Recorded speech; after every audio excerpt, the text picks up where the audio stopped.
أيها المدثر قم فأنذر وربك فكبر وثيابك فطهر والرجز فاهجر ولا تمنن تستكثر ولربك فاصبر فإذا نقر في الناقور فذلك يومئذ يوم عسير على الكافرين غير يسير ذرني ومن خلقت وحيدا وجعلت له مالا ممدودا وبنين شهودا ومهقه صعودا إنه فكر وقدر فقتل كيف قدر ثم قتل كيف قدر ثم نظر ثم عبس وبسر ثم أدبر واستكبر فقال إن هذا إلا سحر يؤثر إن هذا إلا قول البشر سأصليه سقر وما أدراك ما سقر لا تبقي ولا تذر لا تبقي ولا تذر لواحة للبشر عليها 19 وما جعلنا أصحاب النار إلا ملائكة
kaum muslimin Bapak Ibu yang semoga dirahmati oleh Allah Subhanahu wa taala. Kemudian juga bagi Bapak Ibu sekalian yang di awal masuk kita berikan ada amplop ya yang mungkin bisa nanti diberikan apakah tetap diantar atau yang lainnya sesuai dengan yang يتساءلون عن المجرمين ما سلككم في سقر قالوا لم نك من المصلين قالوا لم نك من المصلين. Pada hari kiamat, pada saat kita membutuhkan syafaat, pada saat kita membutuhkan pertolongan Allah Azza wa Jalla, Rasulullah mengusir kita dari neraka. Maka ini adalah pembahasan yang sangat penting. Maka ini adalah pembahasan yang mesti kita simak bagus-bagus sehingga kita berharap kelak ketika Allah bangkitkan kita diizinkan untuk minum dari telaga Rasulullah SAW dan kita menjadi orang-orang yang berbahagia ketika kita bisa berdampingan dengan Rasulullah SAW. Tidak memperpanjang mukadimah kepada Ustaz, kami persilahkan dengan segala hormat. Falyatafaddal masjidullah.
Bismillahirrahmanirrahim. Assalamualaikum warahmatullahi wabarakatuh. Alhamdulillahilladzi arsala rasulahu bil huda wa dinil kullihi walau karihal kafirun. Wa asyhadu an la ilaha illallah wahdahu وتوحيدا وأشهد أن محمدا عبده ورسوله صلى الله عليه وسلم تسليما كثيرا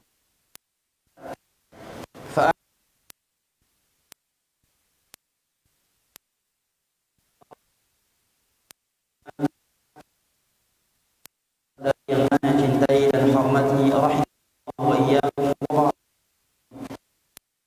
Alhamdulillah, puji dan syukur panjatkan kehadiran Allah. Allah berfirman, wa in ta'udhu ni'matallahi la tuhsuha.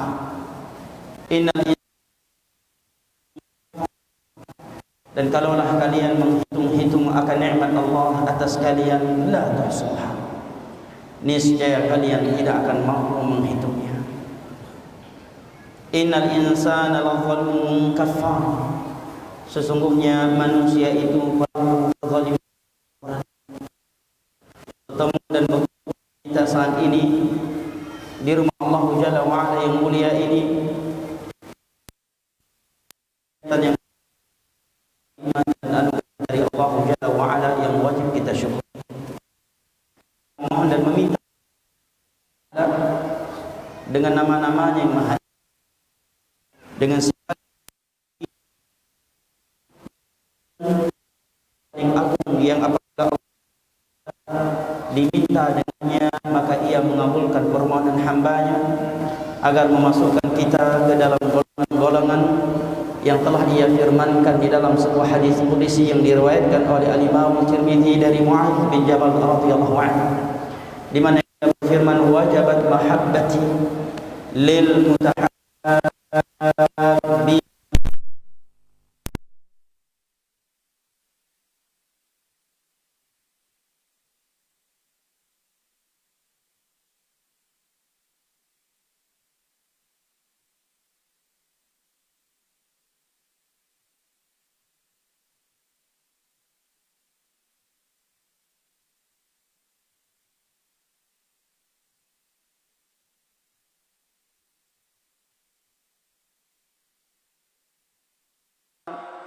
juga memasukkan kita ke dalam sebagian hambanya yang ia kecualikan di dalam firman yang tertera di dalam surat Az-Zukhruf, al-akhillau yawma idzin ba'dhum li ba'dhin aduwwun illal muttaqin.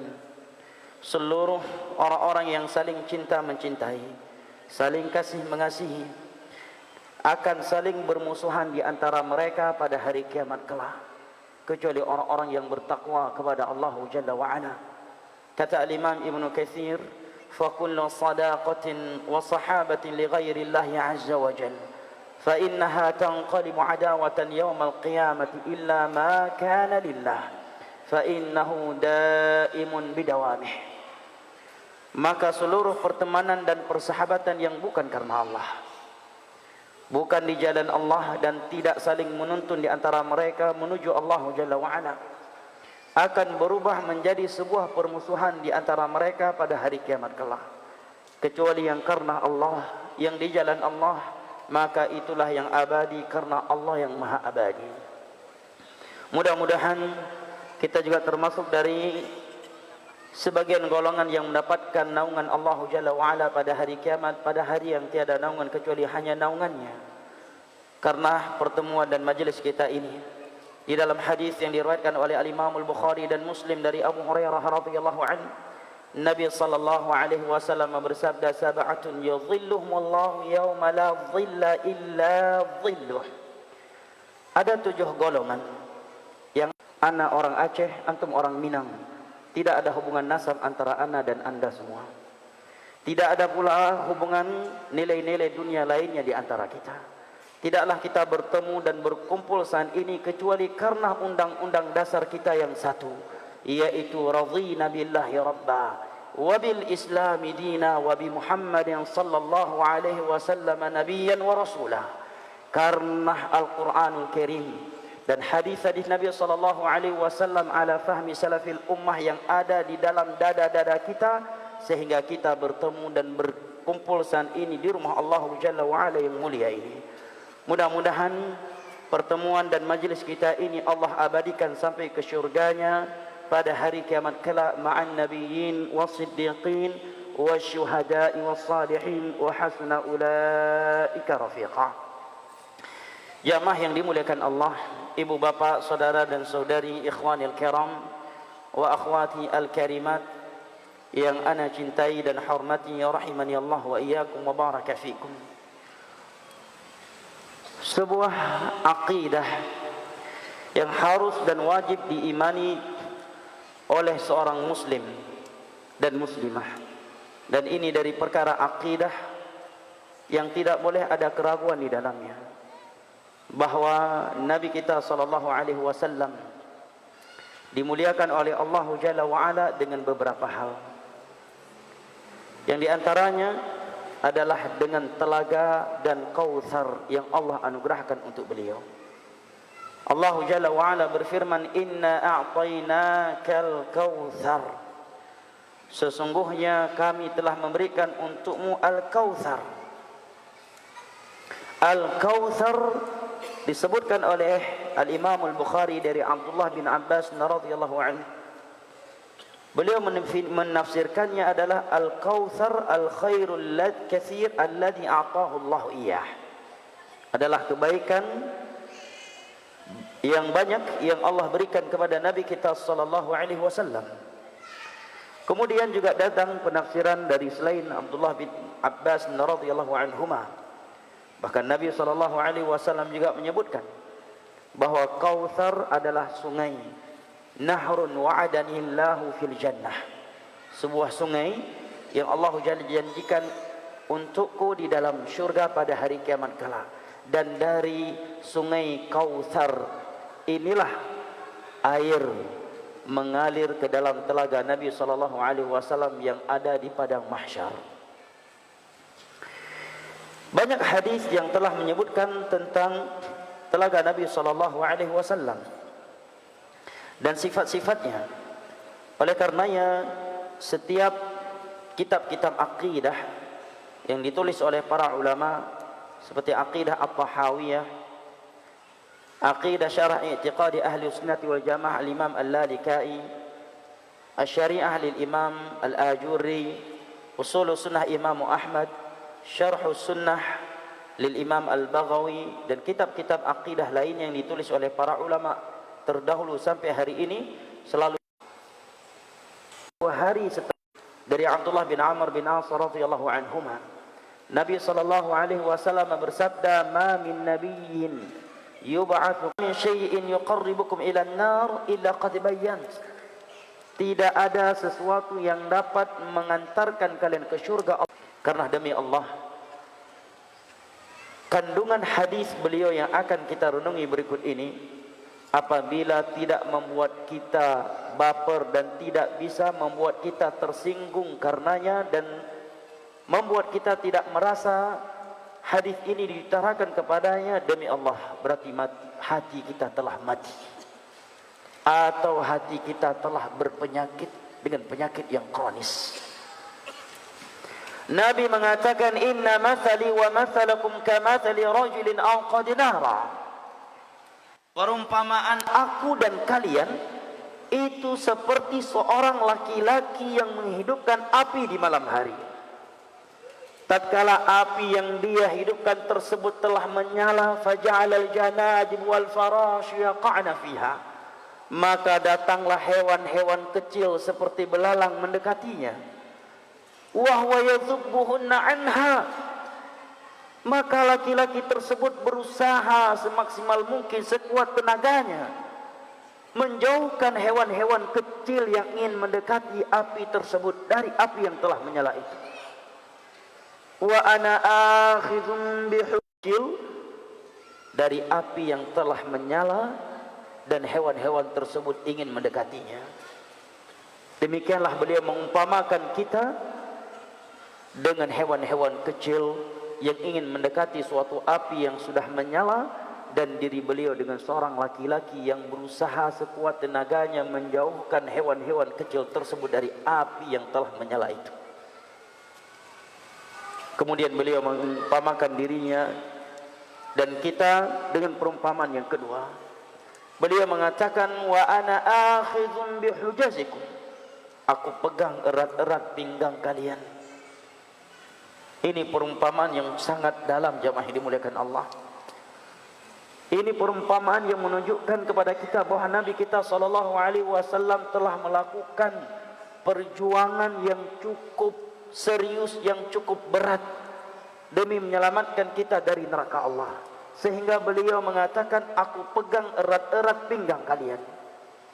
Pegangan yang paling kuat di tubuh seseorang adalah di pinggang. Makanya kita tidak pernah melihat ada orang yang berboncengan di belakang seseorang di atas motor, kecuali kalau dia khawatir jatuh akan memegang bagian pinggang orang di depannya. Apakah kita pernah melihat orang yang berboncengan dia pegang leher orang di depannya biar nggak jatuh? Enggak. Ya, orang-orang yang ikut perumpamaan yang seperti itu. Ana akhidun bihujazikum, aku pegang erat-erat pinggang kalian. Memegang pinggangnya seraya berkata, nak, jangan pergi nak. Nak, jangan tinggalkan Umi nak.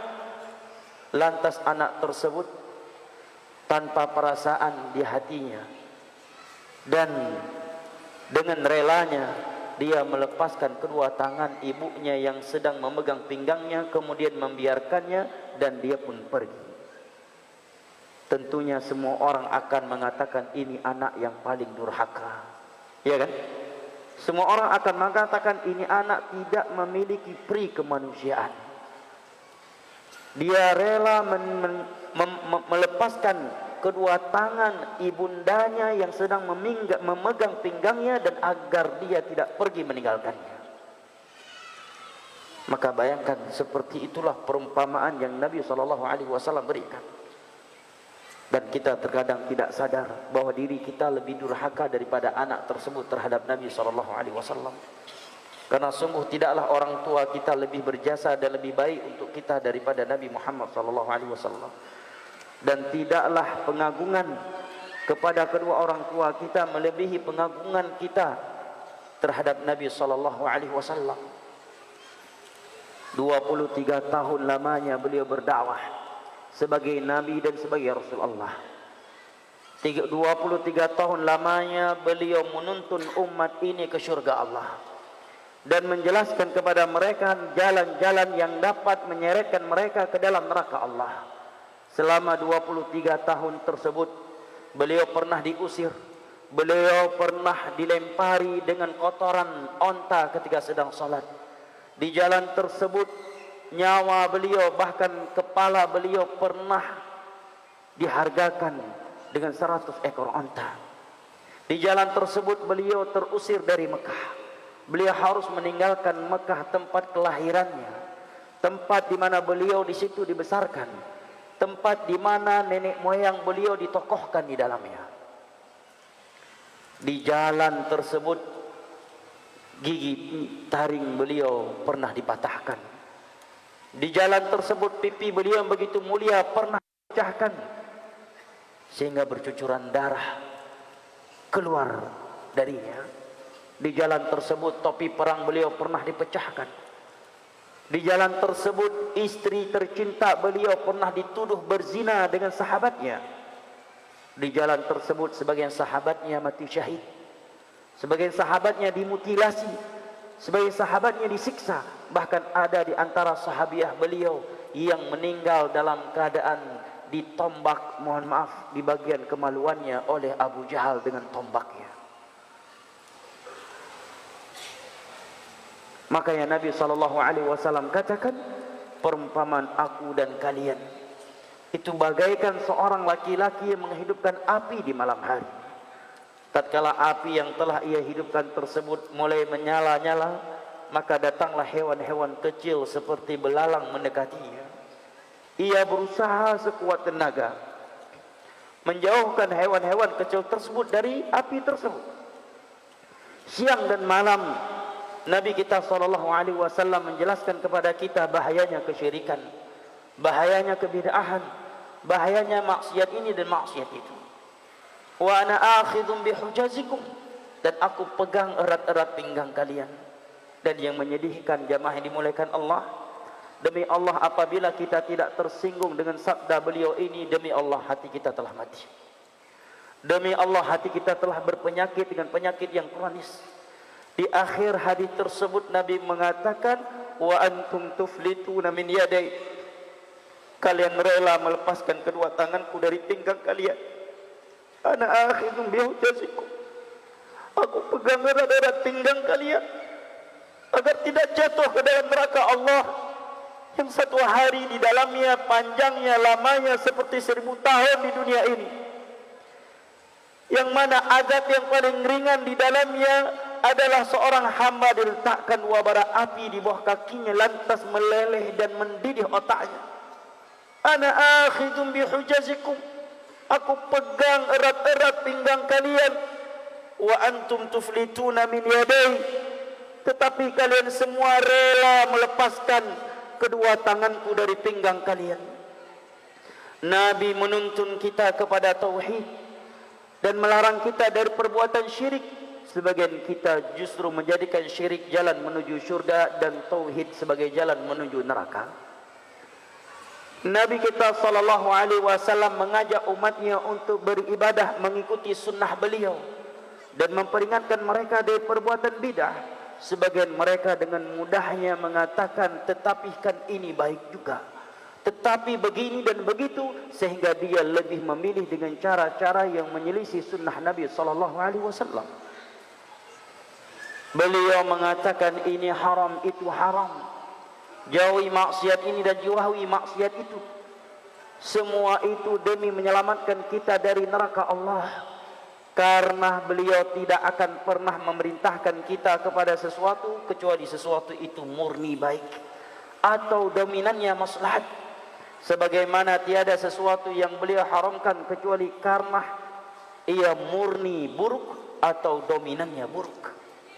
Ikhwani al-kiram wa akhwati al-karimat, di dalam hadis yang diriwayatkan oleh al-Imam al-Bukhari dari Abu Hurairah radhiyallahu anhu, Nabi sallallahu alaihi wasallam bersabda, kullu ummati dakhala al-jannah, setiap umatku pasti masuk syurga. Sampai di sini semua kita pasti senang bahagia mendengarnya. Para sahabat pun demikian saat itu.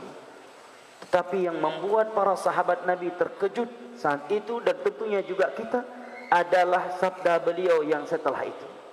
Setelah beliau mengatakan kullu ummati dakhala al-jannah, setiap umatku pasti masuk syurga, beliau mengatakan illa man aba, kecuali umat-umatku yang enggan masuk syurga. Ini aneh tidak jamaah? Aneh.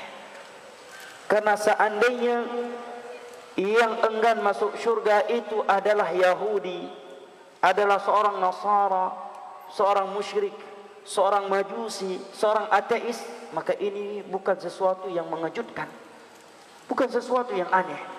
Tetapi yang aneh dan mengejutkan adalah tatkala Nabi mengatakan setiap umatku pasti masuk syurga kecuali mereka yang enggan.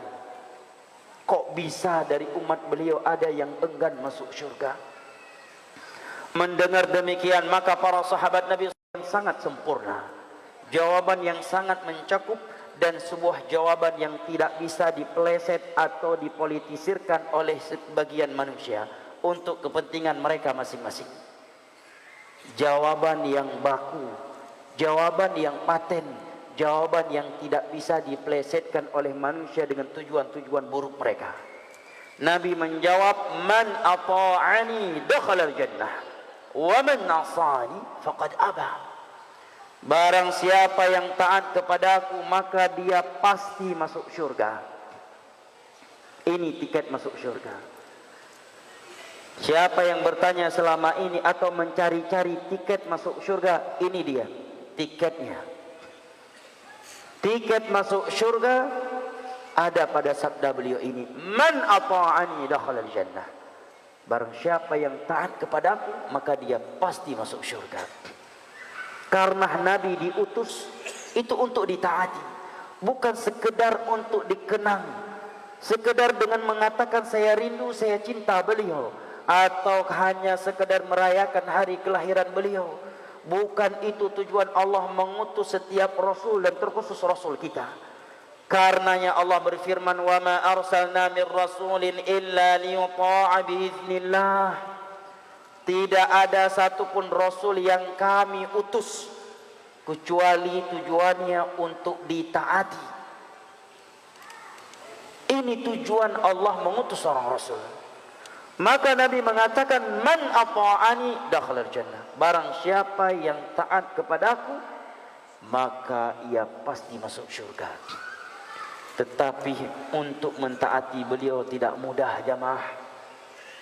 Bahkan ketika Umar datang kepada beliau mengatakan, ya Rasulullah, engkau lebih aku cintai daripada keluarga dan hartaku serta anak keturunanku, kecuali dibandingkan nyawaku, diriku. Maka Nabi mengatakan, la ya Umar, kamu belum beriman wahai Umar, hatta akuna ahabba ilaika min nafsik, sampai diriku ini lebih engkau cintai daripada dirimu sendiri. Maka Umar pun meralat ucapannya. Beliau pun mengatakan, maka ya Rasulullah, engkau lebih aku cintai daripada orang tua, anak, harta, dan daripada diriku sendiri. Maka Nabi pun mengatakan, al-an ya Umar, sekarang kamu baru beriman wahai Umar. Sebagian orang dengan mudah menolak perintah Nabi, dengan mudah meninggalkan petunjuk Nabi dengan alasan, tapi kan ini juga baik. Ya akhi, kita kemanakan firman Allah, laqad kana lakum fi rasulillahi uswatun hasanah. Apabila dalam berakidah saja dan di dalam tata cara ibadah saja kita tinggalkan sunnah beliau, petunjuk beliau yang sudah jelas-jelas dalilnya dari Al-Quran dan hadisnya yang sahih dalam Bukhari, dalam Muslim dan hadis-hadis yang lainnya, kemudian dengan mudahnya kita menolaknya, kita meninggalkannya dengan alasan, tetapi menurut saya yang ini juga bagus, yang ini juga enak. Itukah bukti cinta yang kita berikan kepada beliau? Kita kemanakan firman Allah, laqad kana lakum fi rasulillahi uswatun hasanah. Sungguh telah ada suri teladan yang baik untuk kalian pada diri Rasulullah sallallahu alaihi wasallam. Kita kemanakan firman Allah yang tertera di dalam surat Al-Hasyr, wa ma ataakumur rasulu fakhudhuhu wa ma nahakum anhu fantahu wattaqullaha innallaha syadidul iqab. Apa yang dibawa oleh Rasul untuk kalian, terimalah. Jangan kalian komentari, jangan kalian upgrade, jangan kalian otak-atik, karena kita tidak lebih tahu tentang kemaslahatan manusia daripada Nabi SAW. Kita tidak lebih hikmah dalam berdakwah daripada Nabi SAW. Kita tidak lebih mengerti tentang persatuan umat beliau daripada beliau sendiri. Dan kita tidak lebih paham tentang jalan-jalan menuju surga daripada beliau.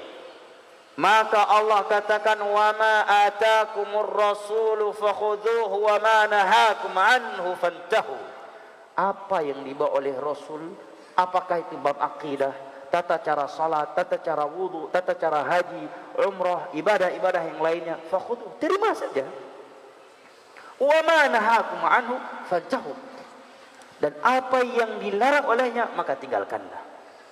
Makanya Allah menyebutkan di dalam surat An-Nur bahwa di antara kriteria mukmin sejati adalah mereka yang Allah katakan, innama kana qaulal mu'minin idza du'u ila Allah wa rasulihi liyahkuma bainahum ay yaqulu sami'na wa ata'na. Bukti seorang mukmin itu adalah mukmin sejati adalah tatkala dia diseru kepada hukum Allah dan Rasulnya, dia berkata sami'na wa ata'na. Jam adzan.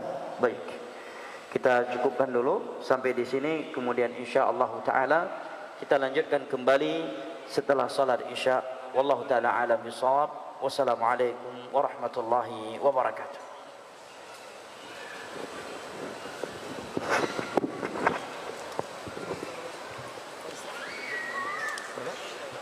Enggak bunyi ya, afwan ya.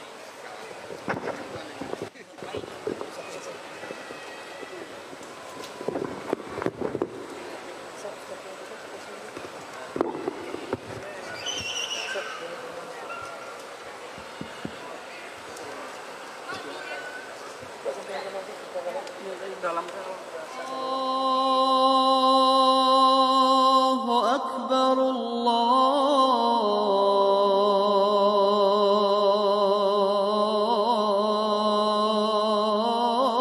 الله أكبر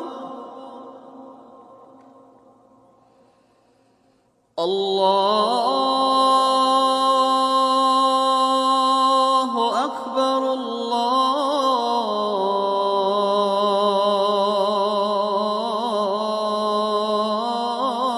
الله أكبر أشهد أن لا إله